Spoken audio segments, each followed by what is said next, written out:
Hello guys, I want to talk to you about heat and humidity. Okay, it's very important that you keep your heat and humidity right with your pet land hermit crabs. I got Canavita caipirius, the species, Canavita caipirius species, which is the most common, which is the most common that you would find in the U.S. in any pet stores and mall kiosks and beach, oceanfront gift shops. So yeah, I'll tell you about humidity. Why you need to have your heat and humidity at the at the at the right levels. It is important that you have your heat up to a relative of 75 to 80% for the Canavita caipirius species that you have it it's up to that much of a heat relative. Other species like the exotics, which are the Canavita compresses, the Ecuadorians, the strawberries, violas, they need a much higher heat. And as far as water goes, the exotics will have to have more salt water mixed. So I don't have the exotic species, so I don't have to worry about which I am keeping. The Canavita caipirius species, I always worry about their heat being in a relative of 75 to 80 degrees. Humidity, as far as humidity goes, keep your humidity up to 80%, 75 to 80%. I always keep my heat and humidity at 80-80. It's my personal preference. But then when my crabs go down the moat, I would knock humidity up to 85. That would ensure a very easy shed and water retention in their gills.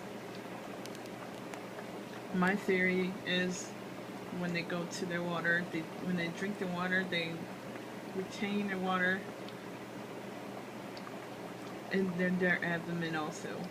So I think they secrete their water that they drink in their abdomens, and then also they will put retention of that water into the molt sac. The molt sac, I believe, will store water enough, and it would get bigger and store water enough to use to get enough of the pressure. So when they squeeze it, when they pressurize their bodies and when they molt, they would have enough pressure to break the eggshell that they're going to shed. So water is very important. It's very important that you have your water dechlorinated, because if you have your water not dechlorinated, it's not going to be very good in their gills, and their gills will burn and stuff. So if you see the heat and humidity that I always keep my heat and humidity at an 80-80. You see my parameters. The plants are in the way anyway. But yeah, I keep it in a relative of heat and humidity of 80 and 80%. 80% and 80 degrees. If your heat is not up to the 80%, if it is cold, if it's too cold in the tank, your hermit crabs will get weak. They will go into stasis. They'll get weak and then they would eventually die. But if it's too hot in there, then it would cause them heat trauma. So it's very important that you have your heat in that level.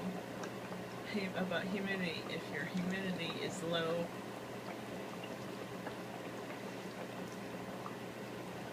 then your hermit crabs cannot breathe.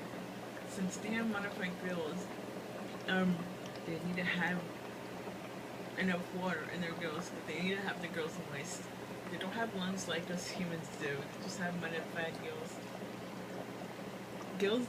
Modified gills doesn't mean that they live underwater. So they could be underwater for a while, but also they can still drown. They breathe.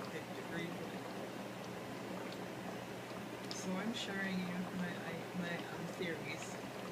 If you have any different theories, you can share in the comment section.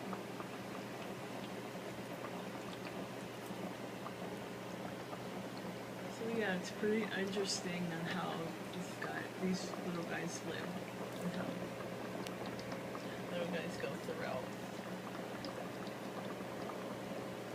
So those are my theories. See my ultimate. Yep. As you can see, it's under my care. It's a stable, heated, and humidified environment. And anybody else cannot touch it. It's under my care. Do not disconnect any cords. Because I go through a lot to keep it stable. So yeah, Nemo is in pre-molt. She's getting a bit inactive. When your cats are in pre-molt, they get inactive because their exo is getting tight. So she is starting to grow on the inside. She has her molt sac.